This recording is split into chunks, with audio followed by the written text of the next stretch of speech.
Hi, AnyQuest here. The story starts with this dude and this chick going on a date. They got this crazy idea to jump into a hardcore river together, tied up and all so they can be together forever.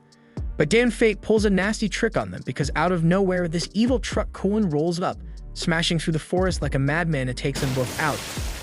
Fast forward a bit, our main man, Osamu, wakes up and he's straight up mind blown by what he sees.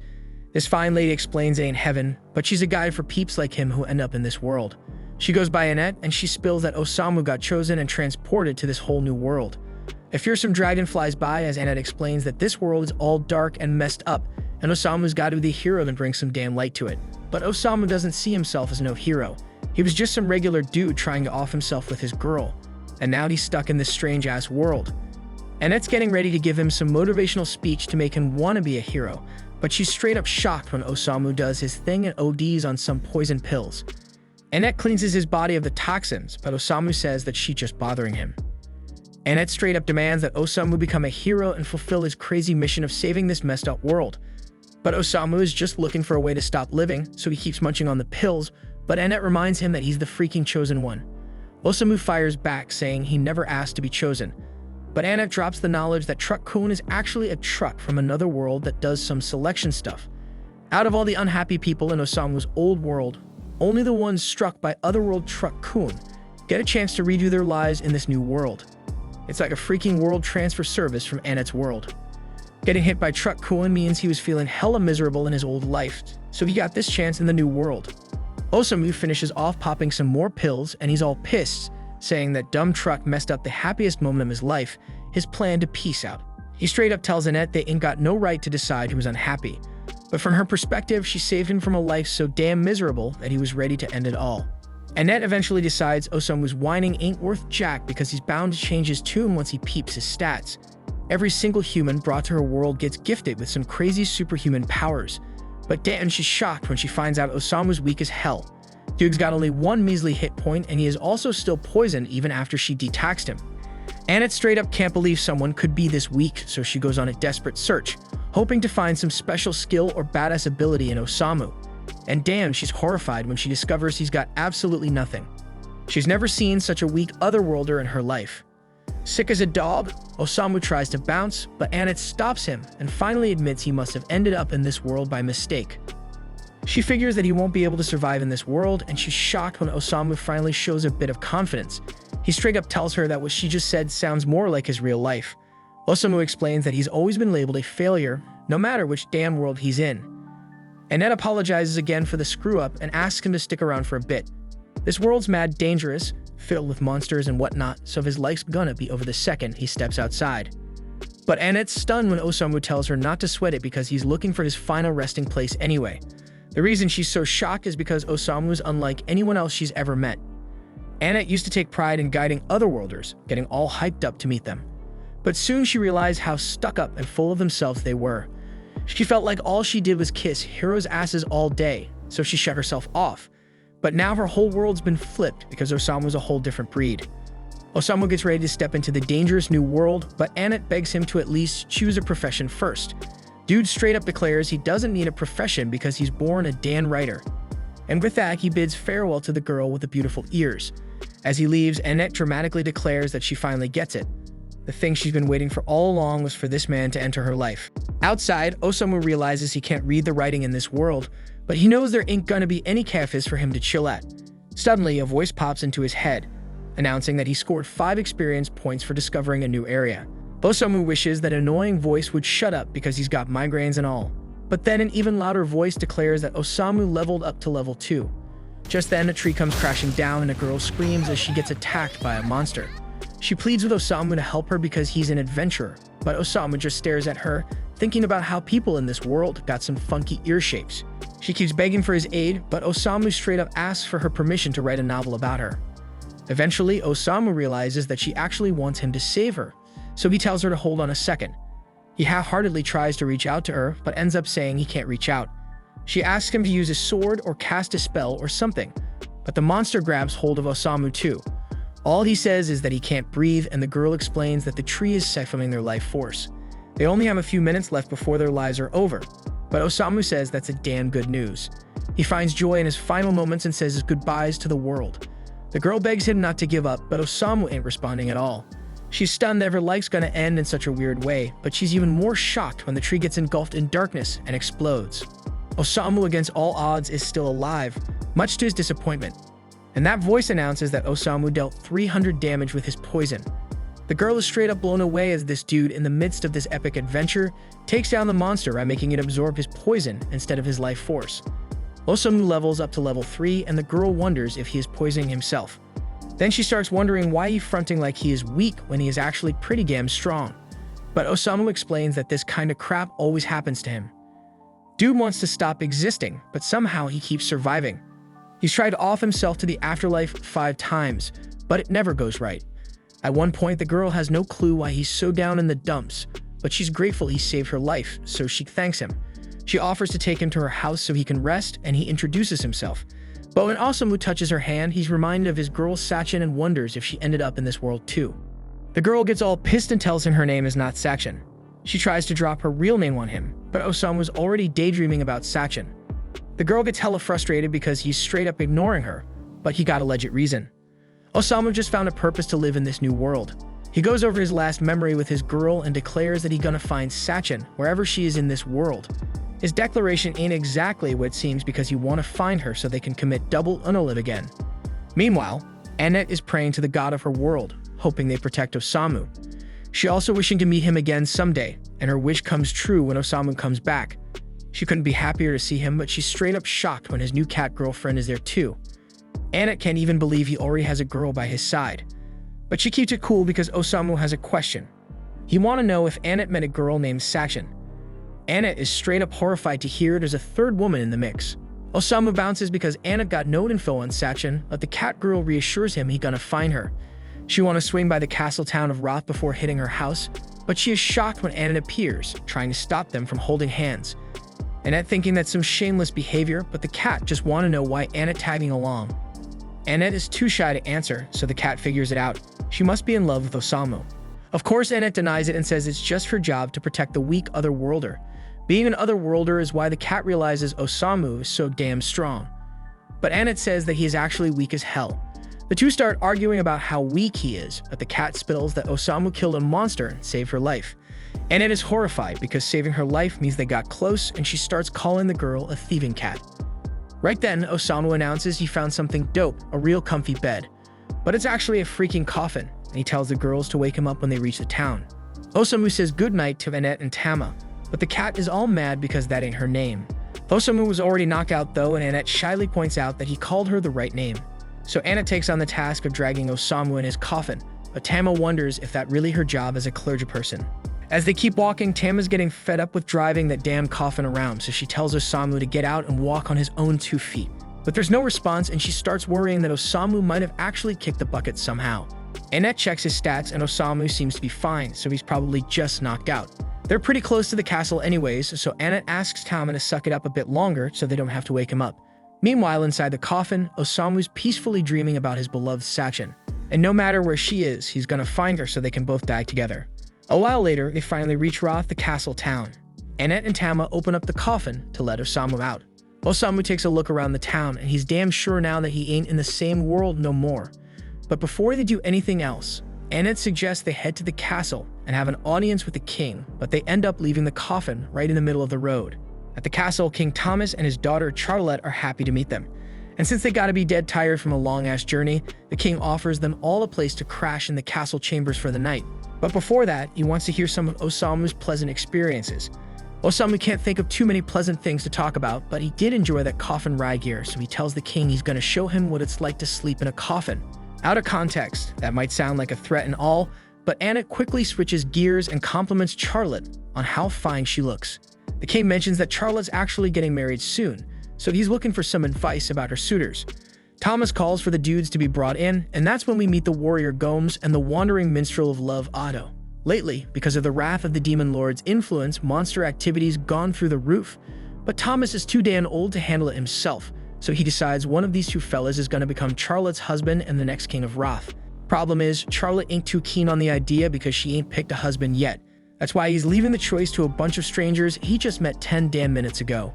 He's making them choose between Gomes and Otto to marry Charlotte, But when the choice pops up, Osamu does the smart thing and says he's never met these dudes before. Charlotte's whole future depends on this decision, so it's stupid to trust a bunch of strangers with it. And if you do something like this without even thinking twice, then he ain't fit to be king. The king's left in shock, and after saying that, Osamu turns to bounce while Annette and Tama are frantically trying to apologize for Osamu's actions.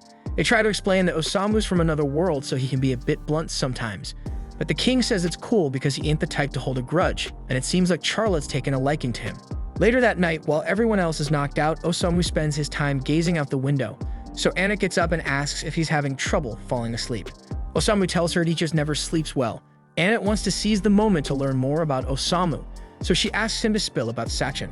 But then she peeks a tail popping out from under Osamu's sheets, so she yanks off the covers and sees Tama snoozing on Osamu's thighs. She ain't having none of that shenanigans unless she's the one sleeping with Osamu, so she grabs a pillow and smacks Tama to wake her up. Tama defends herself, saying it's chilly and she's part cat, so it's totally normal for her to snuggle up to people for warmth. While Annette and Tama keep going at it over this, Osamu gets up and dips out of the room because of all the ruckus. And as he steps into the hallway, he notices a dope-ass light. So he steps outside to peep the lake, and wouldn't you know it, Charlotte's chilling there too. When she spots Osamu, she invites him to vibe with her and enjoy the lake because it's a beautiful night.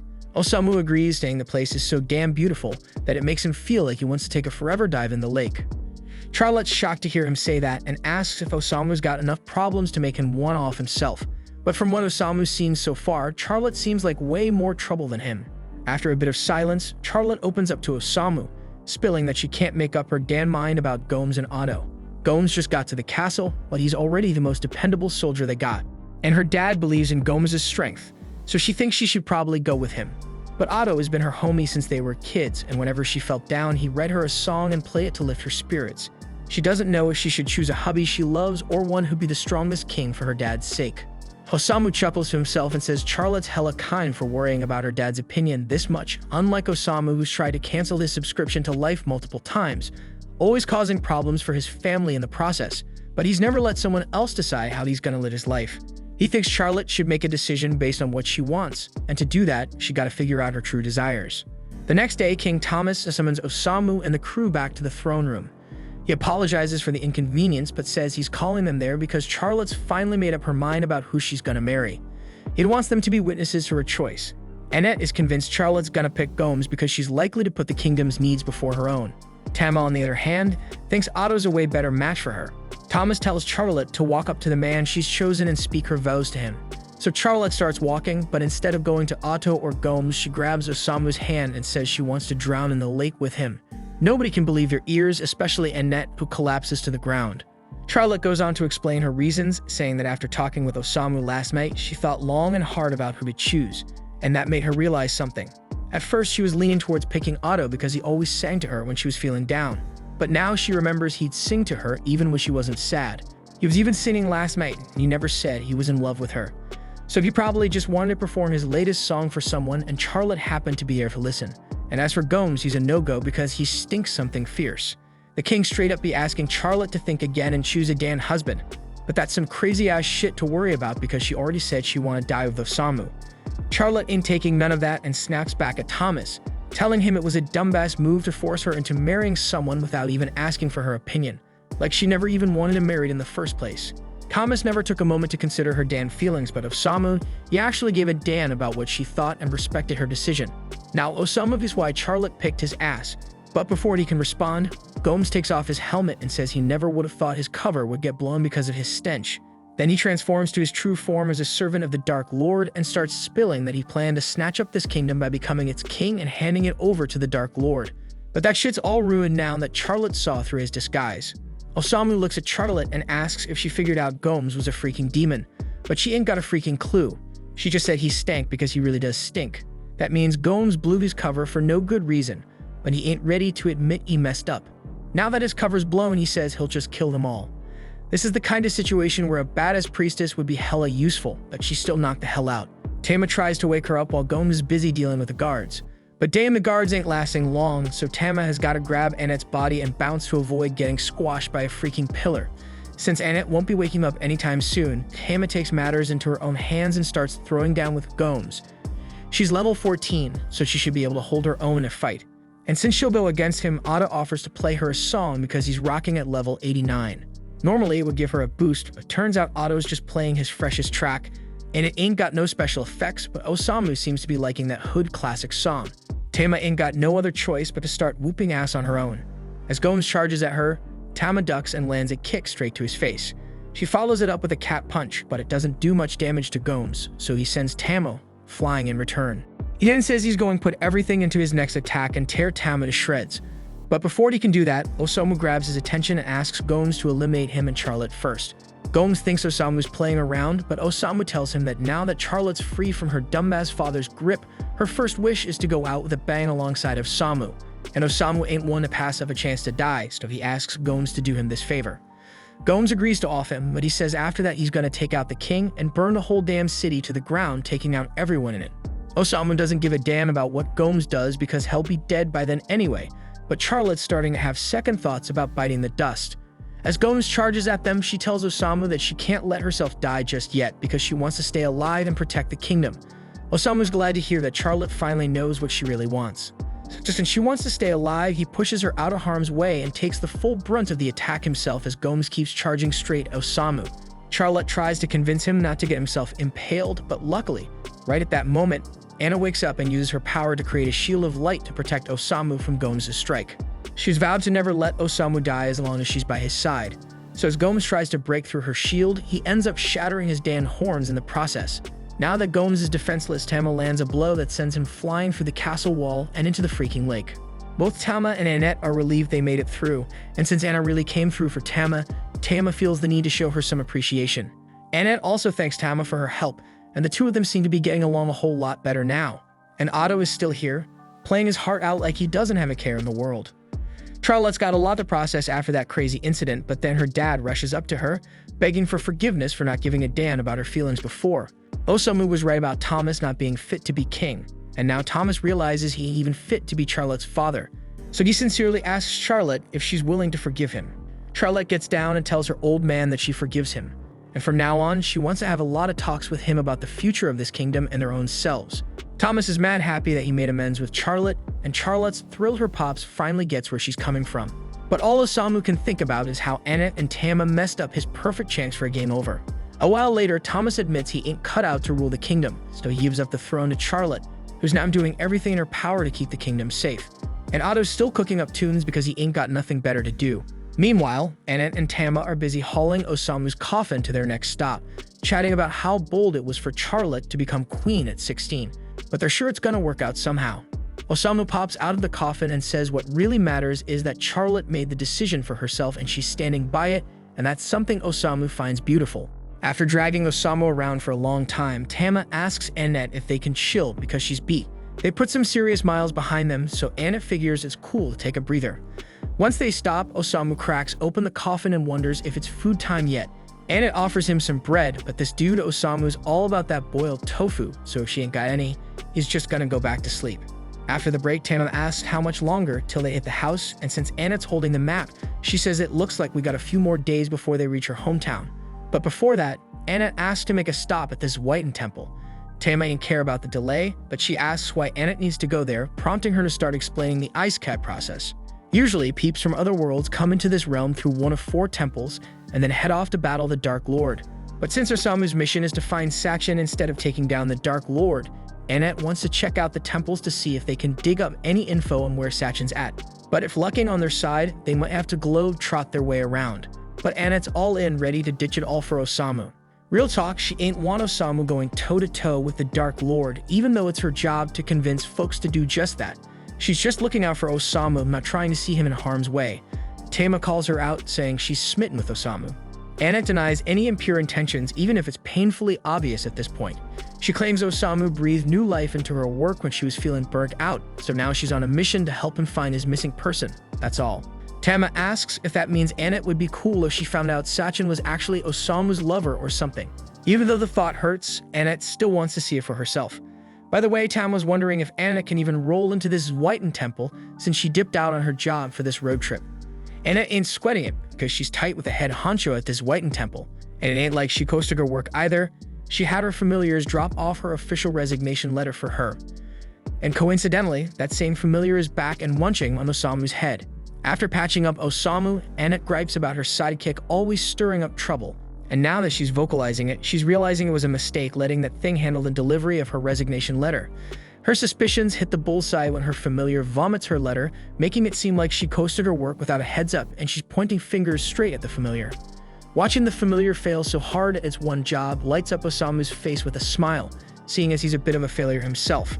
So he names it Mellows, and Mellows takes an instant liking to Osamu. But Osamu ain't really in the market for a pet, so he just dips back into his coffin. Meanwhile, Annette's losing it over bailing on her job without notice, knowing the temple's gonna shut down her unemployment claim later. Right then, Mellows starts acting sketchy and soon bolts, signaling something's off. But it ain't until a dragon swoops down from the peak that they connect the dots on what Mellows was trying to warn them about. A dragon ranks as the baddest beast around, leaving Annette clueless on how to handle it. But before the dragon goes berserk, a chick pops up behind Annette and Tama, commanding Kohadin to stop attacking random people. The chick then strolls up to the dragon, giving it a pet, leaving Annette and Tama dumbfounded. They've never seen anyone tame a dragon, so they ask who she is.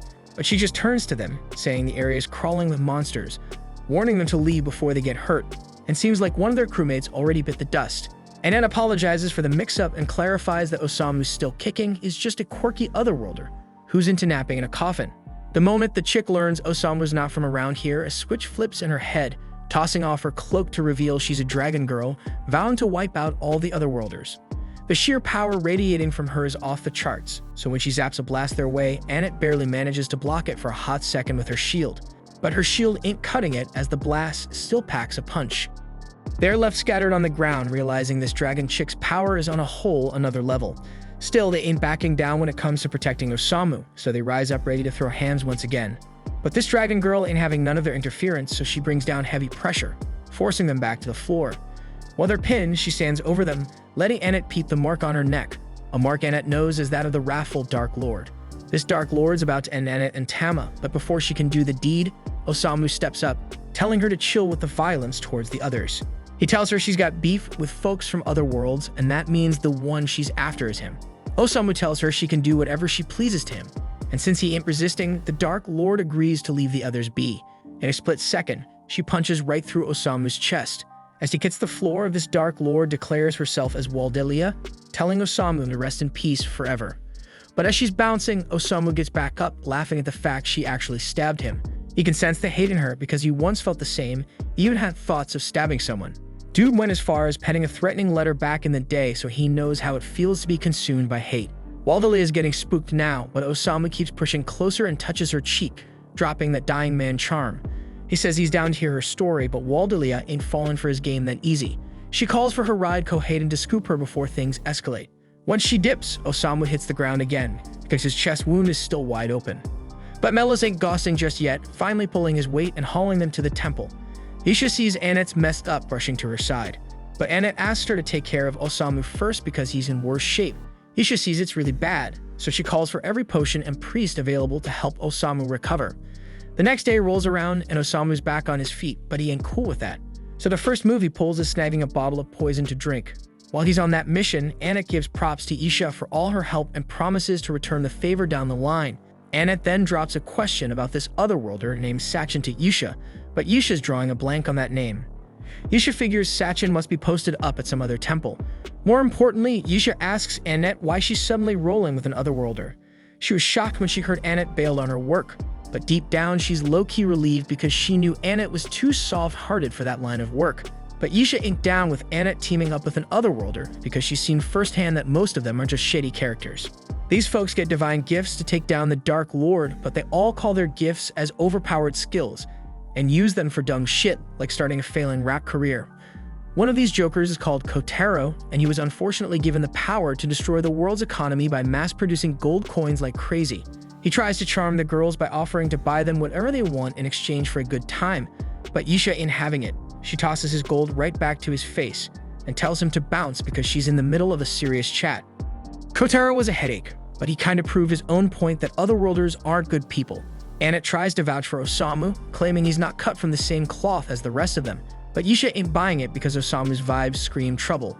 Isha warns Annette that sticking by Osamu will lead to ruin, but Annette stands firm that Osamu ain't a bad influence because she's seen herself change for the better since linking up with him. But Annette's defense about Osamu being a positive force takes a hit when he rolls up asking for cash to score drugs, and she gladly hands him whatever he needs. Isha starts thinking Annette might be too deep in the mix if she's already this tied to Osamu. Isha's at least curious about Osamu's gift, but she's thrown for a loop when Annette spills that Osamu ain't got no gift at all. Even though he ain't got no gift, Osamu still put himself on the line to shield Annette and Tama from the Dark Lord. But this news hits Isha even harder because the Dark Lord supposedly bit the dust 7 days back at the hands of some otherworlders. Next thing you know, we're peeping the throne all stained up from the former Dark Lord's blood, with the otherworlder who took him out chilling on it. Meanwhile, Waldelia is lurking in the shadows, swearing to avenge her old man's death. Later on, Annette links up with Tama and drops the bomb that the Dark Lord got taken out a week back. Isha got wind of it from the church recently, and it's a dope deal because it means peace might finally be settling over Zauberberg. But if the Dark Lord's really dead, then who was trying to off him earlier? Annette ain't got the answer to that one. And now that Tama's thinking it over, didn't Osamu roll up 7 days ago too? If the Dark Lord was already done for by then, why'd they still bring Osamu into the mix? Right then, Osamu tears up his notes and falls on the floor, so Tama's checking in on what's wrong with him this time. He spills that he's been struggling to write all the craziness that's gone down since he touched down in this world. Annette asks if he wrote anything about her, but Osamu admits he didn't jot a single word about her. If anything, he felt a burst of inspiration after crossing paths with Waldelia, hoping for that same spark to ignite creativity again, but Tama says she's not going to do any dangerous shit with him. Annette suggests they all dip into town to unwind, and with her future with Osamu in mind, there's a few things she wants to snag for him. Once they hit the town, Annette scoops up a heavy set of armor for Osamu to keep him safe and sound. Osamu ain't tripping because the smell of fit reminds him of his coffin. With Osamu locked in tight, Annette and Tama jet off to do some more shopping. So Annette warns Osamu to stay put while they're out. A while later, Yisha's walking through town when she spots a crew of kids gathered around a massive suit of armor, and she's shocked to find Osamu snugly sitting inside. Rushing off the curiosity about why he's rocking that heavy gear, Yisha drops the bomb that she's got something to chat with Osamu about. She lays it down that from here on out, Annette's leaving with her because she's convinced sticking with Osamu will only lead to misery. Yisha orders Osamu to cut ties with Annette immediately. But Osamu just flashes a smile and tells her that it's Annette's call whether she stays with him or not. Yisha can't make that call for her. Plus, how can Yisha be so certain Osamu's gonna bring Annette down when she knows any shit about him? And just because he's an otherworlder, Yisha's jumping to conclusions that Annette's better off without him. Right then, Misha catches a weird sound, and as she goes to check it out, she catches Kotaro bringing in another otherworlder called Suzuki to the scene. Suzuki spills to the crowd that the Dark Lord finally got taken down, so the whole crew starts cheering for the otherworlders, who set them free from the Dark Lord's grip. But Suzuki corrects them because he ain't calling it freedom. It's more like they got a new boss in town. He declares that from now on, the otherworlders are running the show, and he's taking charge of the town, so he demands everyone bow down to him. Just then, Kotaro spots Annette and calls her out for being one of the elves who smacked his face with coins. So Suzuki jumps up and starts barking at her for laying a hand on an otherworlder, and he's making it crystal clear that she won't be pulling a stunt like that again. After placing his hand on Annette's head, Suzuki activates his skill, and within moments, Annette's eyes go dark as she falls completely under his control. Tama notices something seriously wrong, and realizing Suzuki has messed with Annette, she grabs Kotaro by the jacket and demands to know what happened. Kotaro just smirks and tells her there's nothing she can do now that Suzuki's skill is in play, and he breaks it down that anyone Suzuki touches becomes his mindless puppet. Tama is furious and threatens to beat Kotaro senselessly until he gets Suzuki to fix Annette, but before Tama can even lay a finger on Kotaro, Suzuki casually places his hand on her head and turns her into another obedient puppet. Things are getting way out of hand. Then Nisha finally shows up, furious at Suzuki for abusing his powers. She taught him to use his abilities for good, not to enslave people. Suzuki, however, couldn't care less about Isha's disapproval because he's the one holding all the cards now. Since Isha and the townsfolk are trying to oppose him, he decides to completely wreck the town to make an example out of it. He plans to rebuild it as a fortress where no one will dare challenge him again. Before he leaves, he informs Isha that he'll be taking over her church and turning it into his new castle. Under Suzuki's orders, his attack dogs go wild, demolishing the town. Even Tama, now under Suzuki's control, joins in the destruction, taking her anger out on the suit of armor that Osamu had been stuffed into earlier. Osamu, however, isn't even bothered by Tama's rampage. He actually finds it pretty hilarious that Annette was right about the armor being a good idea for emergencies like this. Eventually, Tama's relentless punches crack the armor open. But in the chaos, she ends up launching the helmet right into her own face, knocking her out cold instantly. Osamu is now free from the armor, and with Tama out cold on the ground, he does the only thing he can think of. He stuffs her into a barrel to make sure she doesn't cause any more trouble. After sorting that out, Yisha comes crashing into the building next to him. For once, she's actually relieved to see Osamu's face, but she still sticks to her earlier statements about Suzuki being a prime example of what otherworlders are like. Suzuki didn't just use his gift for his own selfish desires, his greed has made him a real danger to society. It's clear that the power from his gift must have gone straight to his head, because he wasn't like this when he first showed up in this world. Back then, he was a shy, weak-willed guy, but now he's turned into a full-blown monster. Hearing Yisha talk about Suzuki's fall from grace sparks a new fire in Osamu. He asks Yisha where Suzuki is, and she tells him Suzuki should be at the church, so Osamu asks Yisha to keep an eye on Tama while he goes to confront Suzuki. Yisha warns him that it's insane to go after a hero without a gift of his own, but Osamu insists, saying he wants to write about Suzuki's story. Seeing how determined he is, Yisha agrees to go with him to keep him safe. When they reach the church doors, Osamu is pumped, but Yisha can't understand how he's so chill in this situation. He's seen what Suzuki's gift can do, so he should know he's at a serious disadvantage in a straight-up fight. If he barges in without a plan, she tells him he'll be shredded by Suzuki's beasts. But before she can say more, Osamu pulls out a bottle of poison from his sleeve. Yisha is impressed, thinking Osamu plans to use the poison on the beasts, but to her shock, he chums the whole bottle in one go. With the poison out of the picture, Yisha gets down on all fours, saying they'll have to use the back door. But Osamu ignores her and heads straight through the front door. Osamu greets Suzuki and tells him he's interested in writing a novel about his story. Suzuki, thinking Osamu is a fan wanting to document his heroic deeds, is pleased. But Osamu drops the bombshell that the novel he wants to write is about a loser who was given way more power than he deserved and ended up becoming a total jerk. Suzuki's feeling massively disrespected, so he orders his pack of dogs to tear Osamu apart.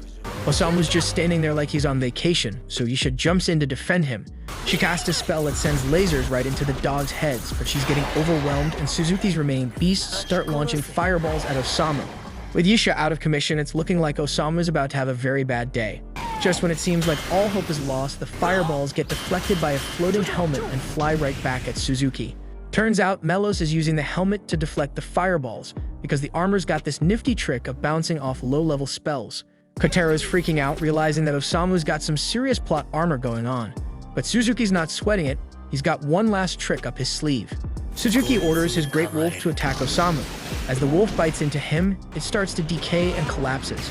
Yisha's in disbelief that the poison Osamu drank actually saved them, and Kotaro is now 100% convinced that Suzuki can't beat Osamu's plot armor, so he takes his potato-like head and runs away. Suzuki grudgingly admits that Osamu's tougher than he thought, but he's not done yet. He calls out Annette to come out and finish the job. Annette, under Suzuki's control, charges at Yisha with a dagger and nearly stabs her. Yisha, not wanting to fight Annette, figures it's best to retreat for now. But Osamu's not having any of that. He believes Annette's strong enough to shake off the mind control. Suzuki laughs, saying his mind control is unbeatable, and that Annette's doomed to be his slave for life. Still, Osamu is confident Annette can overcome it. He walks right up to her and tells her she doesn't have to obey Suzuki's orders. It seems Osamu's words are getting through because Annette starts hesitating, trying to resist stabbing him. Suzuki's fuming, using all his power to force her hand, but Annette, through sheer willpower and a flashback, manages to break free of the brainwashing by stabbing herself in the leg. The pain snaps her out of it, and she collapses into Osamu's arms. With Annette back to her old self, Osamu asks Yisha to treat her leg wound. Yisha starts to realize she might have misjudged Osamu as a person. Suzuki's realizing his ability isn't all-powerful anymore, and he's starting to sweat, knowing he's going to be held accountable for all his war crimes. He's freaking out, knowing he's about to get served some serious justice from all the people he's messed with. He's looking around, desperate for a knife to end it all. But just as he's about to give himself to the afterlife, Osamu swoops in to stop him. Not because he gives a damn about Suzuki's life, but because he's not done with his story yet. He wants Suzuki to spill everything about his past life, so with nothing left to lose, Suzuki starts pouring out his backstory. Suzuki was just your average high school kid, constantly bullied by the bigger guys. He was super timid and weak and never stood up for himself. He even thought about jumping off a roof to escape his bullies, but chickened out in the end. One day, a drunk old man bumped into him and started shouting like it was Suzuki's fault. Suzuki was pissed, but still didn't have the guts to fight back, so he was basically a walking target for truck porn. Next thing he knows, he's yanked into this world and greeted by Yisha as the so-called hero, supposed to take down the demon lord. From there, he was left to fend for himself, grinding his way through battles with wolves and eventually turning them into his loyal minions. With his new crew, he took down some heavy-duty monsters. He thought things were finally looking up for him. But as he walked through the town, he realized that even with all this new power, people still treated him like a nobody, just like back on Earth. The thought of getting bullied again pushed him to his breaking point. He'd suffered endless torment on Earth, and now he's being hailed as a hero here. But he had no real motivation to save this new world or play the hero role. Even when he tried to act like a villain, he couldn't pull it off. Osamu's digging Suzuki's story because it wraps up his novel nicely. It's about a pitiful guy who could never be a true hero, stuck as a villain due to his own weakness, an outcast no matter where he goes. So Osamu decides to call the novel Isekai Shikaku. As he names it, pages from the novel start floating around Suzuki, making it all kinds of surreal. Then Osamu thanks Suzuki for the story, saying it helped him finally write something he's actually cool with. But he's still not calling it a masterpiece, so he grabs a page from the novel and rips it to shreds. As he does this, a magic circle pops up beneath Suzuki. Isha and Annette recognize it as the summoning circle they use to bring heroes to this world. But this time it's working in reverse. In a flash of light, Suzuki is sent back to Earth. Annette checks Osamu's status screen, and to her shock, sees he now has a gift that wasn't there before. Isha figures it must be some special skill that only works against otherworlders. This means Osamu was brought here specifically to deal with otherworlders. After Suzuki vanishes, Osamu collapses, bummed that he couldn't create the masterpiece he was aiming for. He's completely unaware of the power his writing has, and he starts wondering what happened to Suzuki. With Suzuki gone, all the monsters under his control chill out and start leaving the town. Tama finally gets herself out of the barrel, but she's scratching her head, not even sure why she was in there in the first place. With everything going back to normal, Isha figures Osamu deserves a reward for saving the town from Suzuki. So at his request, she has a customized coffin made for him. Annette thanks Isha for all her help, but before she heads out, Isha wants to have a serious talk with her. She says it's likely Osamu is a huge hero in this world, which means traveling with him is gonna be insanely dangerous. But Isha's seen Annette's willpower and thinks she can handle whatever comes her way, so she asks Annette to back up Osamu as best as she can. After that, the group is set to continue their journey, with Tama and Annette grabbing the ropes to haul Osamu's coffin. Before they leave, Isha has one more question for Osamu. She's been mulling over Suzuki's downfall. Suzuki was a decent guy before he got his powers and came to this world, so Isha wonders if he turned bad just because he was summoned. Osamu's got a different take. He says while Suzuki's story as a hero here is done, his story back on Earth is still in play. It's up to him to turn things around and make a difference. And then we see Suzuki on Earth after he got a job and decided to change his life for the better. After Osamu and the gang left, Yusha rolled up to the church headquarters to fill them in on what happened. When she arrives, she spots her co-worker, Wolf, sitting around and drinking away his problems. She's pretty shocked he's already hitting the bottle in the morning, but Wolf shrugged it off, saying his job was way more stressful than hers. While Yusha deals with people like herself, Wolf has to handle dwarves, and according to him, dwarves smell absolutely awful. Just as Wolf is about to keep bragging on dwarves, Elton walks in and calls him out. He says it's not cool for Wolf to be spewing racist crap while he's on the clock, especially since he's a bishop. Wolf gives a half-hearted apology but throws some shade at Elton for being a goblin bishop, considering most bishops are elves. Elton isn't fazed and tells Wolf he's acting worse than the dwarves he hates so much. This really sets Wolf off, and he dares Elton to handle dwarves all day and see if he doesn't become a racist too. Right then, Cardinal Miller shows up and tells them to cut the crap and sit down so they can get the meeting going. When the meeting starts, Miller apologizes for dragging everyone here on short notice. He wants to kick things off with updates from each region, but notices someone's missing. Before he can say much more, the missing bishop stumbles in and falls in front of everyone. They're all clueless about who this new person is, so Miller introduces her as the new bishop of the Western Temple, taking over after Annette bailed on her job. They all take their seats around the big conference table, and Cardinal Miller kicks things off, asking the bishops to start with their reports. First up is Aria, who's filling in for Annette. She introduces herself and says not much has happened in her region recently, but Miller chimes in, mentioning that he heard Princess Charlotte recently took over the throne, which is pretty significant. Aria scrambles to apologize for forgetting that detail, clearly worried about making a bad impression. But Elton the Goblin Bishop interrupts and starts giving his update. He reports that things in his region have been peaceful lately, and there's not much to add. Everything's been calm, so he doesn't have any major news. Wolf goes next and talks about his territory, which is way out in the sticks. He explains that while his region is generally stable, there are occasional squabbles with the dwarves, but he assures everyone that these conflicts are pretty normal and nothing to be overly concerned about. When Isha takes her turn, she brings some serious news. An otherworlder recently went on a rampage in her region and wrecked half of the town of Vale. She's working hard to get the town back to normal, But that's not even the biggest issue. The main reason Miller called this meeting is to address the situation with the Otherworlders. As he mentioned last week, a group of Otherworlders took down the wrathful Dark Lord.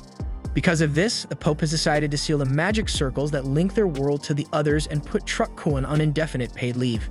Elton is relieved that the Dark Lord is out of the picture, but is still worried.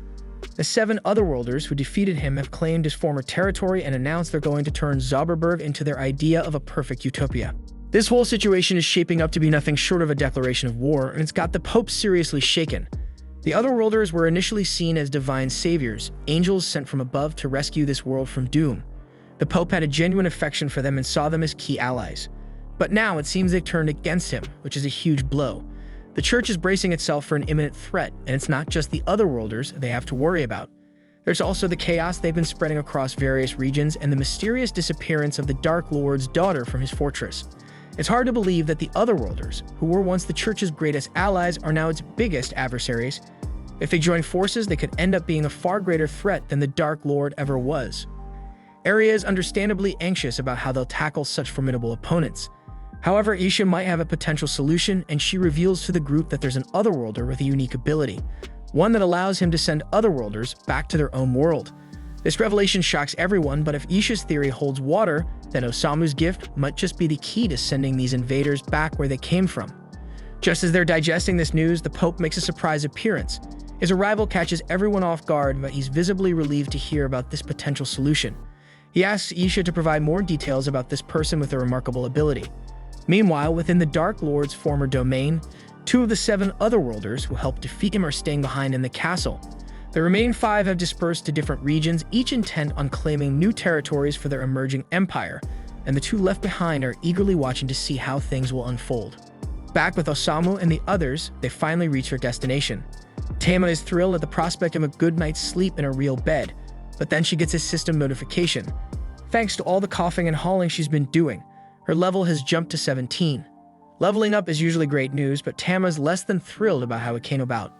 Then Annette decides they should start by finding an inn for the night, but then a voice pipes up saying there's a good spot down the road. Annette looks up and sees a little kid perched on a signpost. He offers to give her some tips on navigating the town since she's new here. The kid spills that there's a hero dispatch service in town where Otherworlders team up with groups that aren't so confident in their skills. They basically make sure the mission goes smoothly and everyone stays safe. The kid says he came up with the idea himself, but as soon as he mentions Otherworlders, Tama's face goes pale. She's got flashbacks of what Kotaro and Suzuki pulled, so she's not interested at all. The kid's confused why Tama hates Otherworlders so much, especially since they're the ones who saved the world. But he moves on and offers to introduce them to an Otherworlders right away, but for a small fee of course. He asks for 40,000 Geniko for the intro, but Tama's not having it since she doesn't want to spend that much money. Annette, on the other hand, is all about spending that cash if it means getting a strong hero to keep Osamu safe. The kid thinks she's talking about guarding a coffin, so he starts going off about how the dead guy would probably appreciate having his body protected. Just then, Osamu pops out of the coffin and tells the kid he's not dead yet, though he kinda wishes he were. The kid freaks out, but Tama reassures him that despite how he looks, Osamu's also a hero.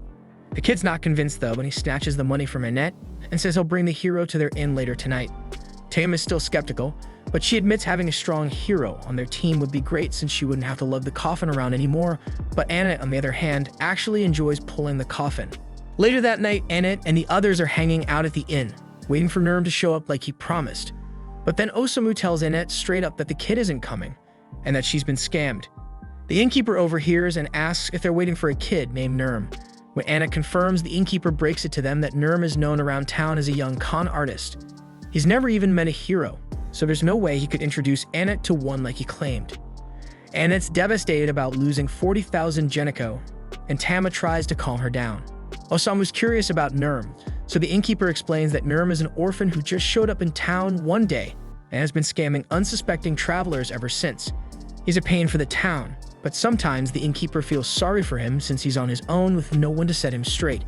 Meanwhile, Nurm is chilling under a bridge staring at the pile of cash he's scammed, but suddenly he gets grabbed by some unknown kidnappers. They drag him to an abandoned shed and start rummaging through his stash of ill-gotten gains. Nurm asks them what they plan to do with him, and the 3 guys have some seriously sketchy vibes going on. Nurm tries to bluff his way out, claiming his hero buddy will get revenge if they hurt him. The guys aren't buying it though. They know Nurm's never met a hero, and as a matter of fact, they're heroes themselves. One of them has this crazy gift that lets him summon a powerful crossbow. Since Nurm's been using the hero name to scam people, this otherworlder decides he's going to punish him with an arrow to the head. Nurm is stunned that the heroes he looked up to are actually scumbags, but he comes to terms with it and braces for his end.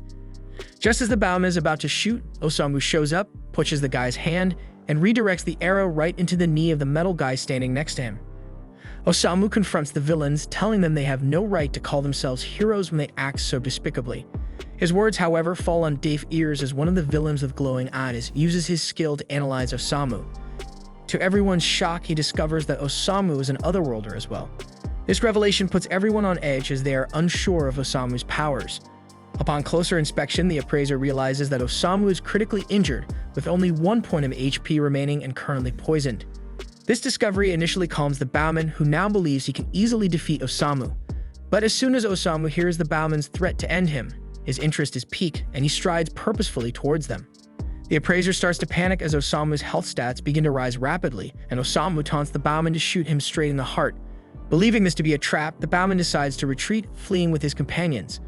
As the villains make their escape, Osamu is left feeling disheartened because he had hoped they would finish him off. Nurm, witnessing the confrontation, asks Osamu if he is a hero. Osamu dismisses the notion, saying he's far from noble. Instead, he describes himself as just a man trying to navigate the harsh world of adults. He encourages Nurm to preserve his innocence a bit longer before he too becomes as corrupted as those otherworlders he despises. Inspired by Osamu's words, Nurm feels a sense of hope, but this quickly turns to panic when he realizes that Osamu has left him tied up and is now out of sight, meaning he'll be stuck here all night. The following morning, as Osamu and the others prepare to leave town and continue their journey, Tama notices Osamu's drowsy demeanor and asks if he managed to sleep well. Annette, recalling that Osamu had slipped away the previous night without saying where he was going, questions him about whether he spent the night with someone. Osamu only remarks that he had an eventful night, leading Annette to worry that another woman might have been involved, causing her to sob over the potential loss of Osamu's affections to someone else. Their discussion is interrupted by Nurm, who insists they need to hurry up and get moving. Tama then recognizes him and immediately demands that he return the money they paid him for the false promise of introducing a hero. Nurm insists he did not lie, claiming that he is indeed the hero he promised, although he admits he isn't particularly strong. The scene shifts to the group on their journey, where Osamu suddenly hears an announcement in his head that he's discovered a landmark called Grun Castle. The voice makes him want to crawl into a hole and die, and Nurm notices his distress and he's a bit concerned. Nurm mentions it to the others, but they brush it off. This sort of thing has become all too common. Tama then casually asks Nurm to take her place driving the coffin. Nurm isn't thrilled, but he steps in anyway, and soon the city of Grun comes into view. As they approach the gates, they spot an inspection checkpoint. Tama confidently assures them she can get them through, claiming she's somewhat of a local celebrity.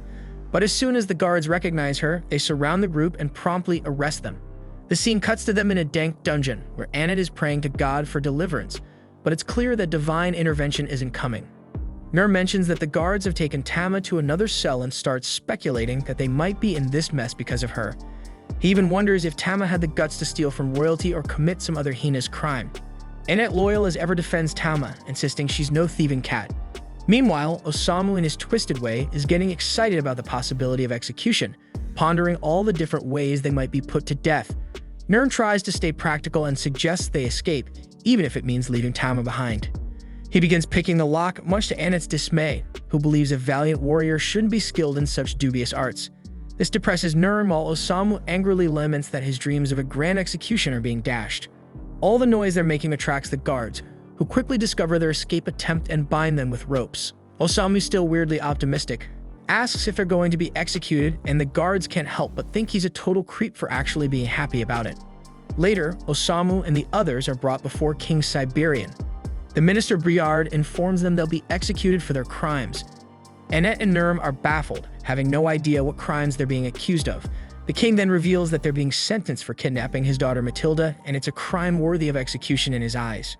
Tama then strides into the throne room and immediately clears the air, telling her father that she wasn't kidnapped. The twist is that she's actually the princess of this nation, and Tama explains that she's been traveling to different countries to hone her martial arts skills, and that she met the group during her journey. She then turns to Annette, asking her to back up her story. Realizing that Tama is royalty, Annette quickly switches gears, sucking up to her and speaking in a formal tone, confirming everything Tama said. Tama, though, tells her to chill and not to treat her any differently, and then asks her father to release her friends. The king, however, isn't budging that easily and says that he'll only let them go if she agrees to do as he says. Specifically, he wants her to swear to stop her reckless adventures and start acting like the royal she is, just like her late mother. Tama isn't thrilled with this at all, but considering her friend's safety, she reluctantly agrees to her father's terms. She tells her friends that this is where their journey together ends and leaves, thanking them for everything. Osamu and the others are then released, and we catch up with them later at a tavern. Nurm is devouring food like there's no tomorrow, while Osamu, still hung up on missing out on his grand execution fantasy, swallows a bunch of poison pills in a depressed daze. Nurm remarks on how shocked he was to learn that Tama is actually a princess, and Annette agrees. She's worried now, realizing she might have been a bit too casual with Tama and hopes she won't get executed for it. Annette muses about how they've been calling her Tama despite her having a beautiful name like Matilda. Overhearing this, a waitress named Fawn chimes in, asking if they know Princess Matilda. She introduces herself as the lady-in-waiting who used to serve the princess and is curious if they're friends with her. Nurm casually informs Fawn that they were traveling with Matilda up until yesterday when the king hauled her back to the castle. He shrugs, saying it's understandable since she's well a princess after all. Osamu senses there's more to Tama's life than meets the eye, and he's curious to learn more. He wonders aloud if Fawn can shed some light on Tama's story.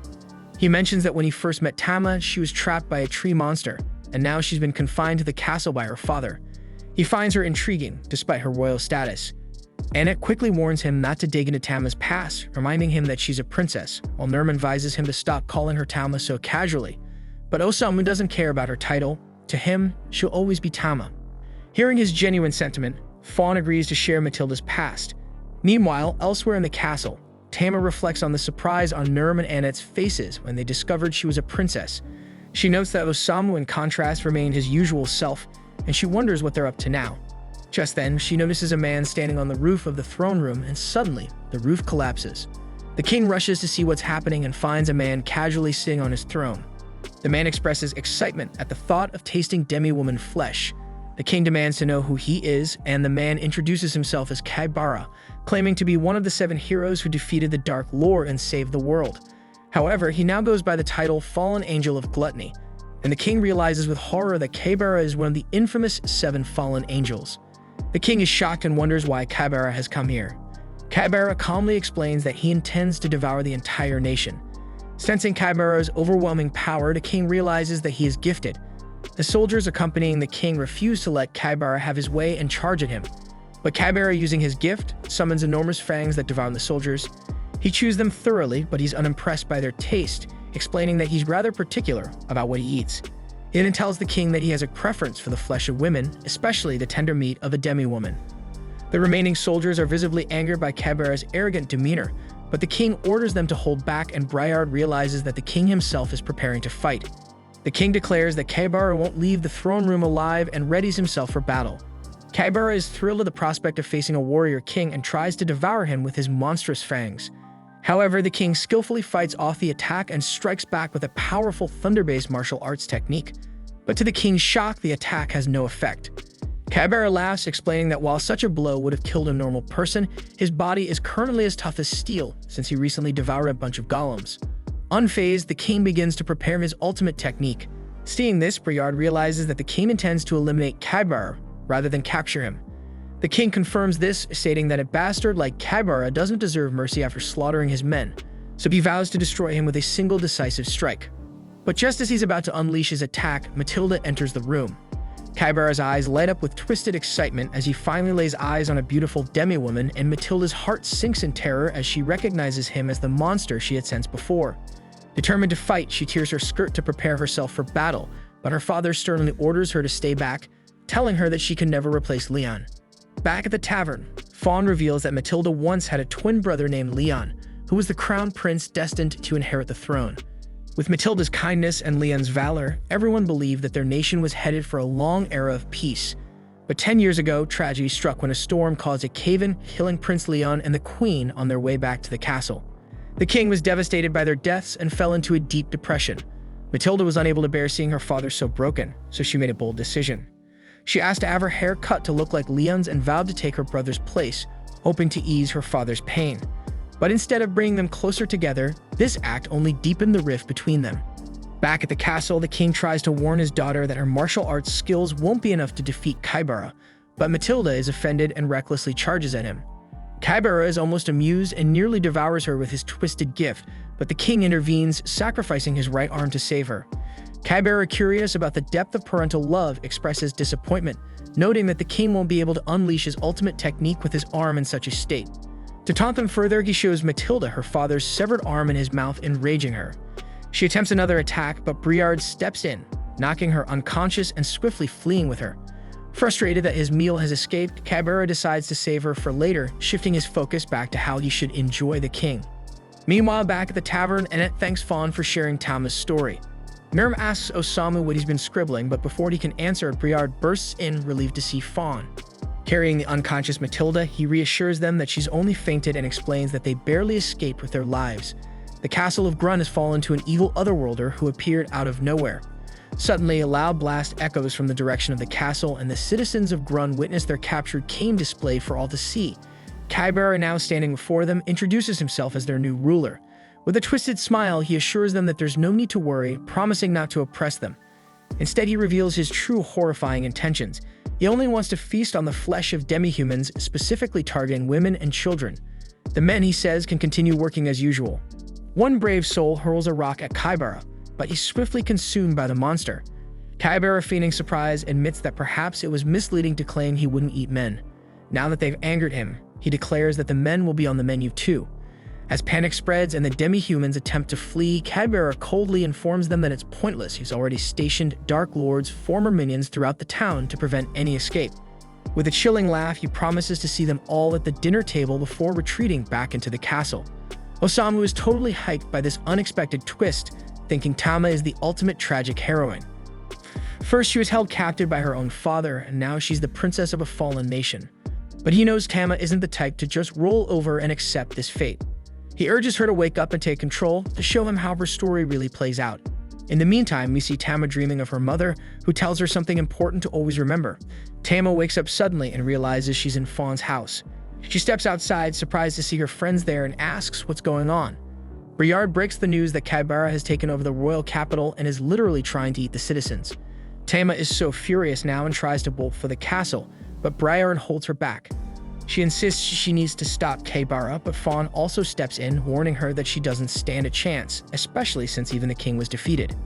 Tama is still fired up, points out that her father lost because he was trying to protect her. She feels it's her responsibility to protect the nation in place of her late brother. She's adamant this is her fight, but Annette jumps in, mentioning the tragedy of the Clolan Pass. Fawn's earlier story made her recall the event that claimed the lives of 2 royal family members a decade ago. Annette admits she had no idea that those lost were Tama's mother and brother, but she remembers how the entire country mourned their deaths. Annette continues, saying that this shows just how much the royalty is loved by the people. If it were to lose Tama too, all hope would be lost. She asks Tama to let them handle this fight, hinting that they have a secret weapon for dealing with otherworlders. Osamu then rallies Annette, Nurm, and Melos, telling them it's time to move. As the 4 head off the castle, Briard looks at Matilda and says she's got some really good friends. The scene cuts to Osamu and the crew of the castle, where they run into 2 ogres guarding the gate. The ogres casually mention that they've been ordered to kill anyone who crosses their path. Annette steps up, ready to fight them solo, but Osamu interrupts, stepping forward with a wild idea. He calmly tells the ogres that they're not here to fight, they're here to be eaten. Osamu explains that he was deeply inspired by the king's speech earlier, revealing that he's always been obsessed with thoughts of death and how he might go out. But it never crossed his mind to be eaten alive, and now he's all in. He even asked the ogres to let the king know that someone eager to be eaten has arrived at the castle. The ogres, baffled, exchange looks, probably thinking Osamu is some kind of deranged freak. Meanwhile, Osamu grows impatient, annoyed that they're delaying his grand exit. Fast forward, and Osamu and the others find themselves locked in a cell yet again. Annette is desperate and prays for divine intervention, but when nothing happens, she begins to lose faith. Osamu is surprisingly calm and tells her to chill out. Death is just part of the plan, but now isn't his time to go. He turns to Nurm, instructing him to pick the lock. Meanwhile, the scene shifts to Briard bringing some soup to Tama back in town, only to find her room empty. Back at the castle, Kaibara is flipping through a register, deciding who to eat first. Then the gatekeeper ogres arrive, informing him about the strange human who actually wants to be eaten. Just then, Tama bursts in after having dealt with the gatekeepers, and Kaibara grins with satisfaction. His meal has come to him willingly. That's it for this video, guys. If you like this new series, leave a like for the next episode.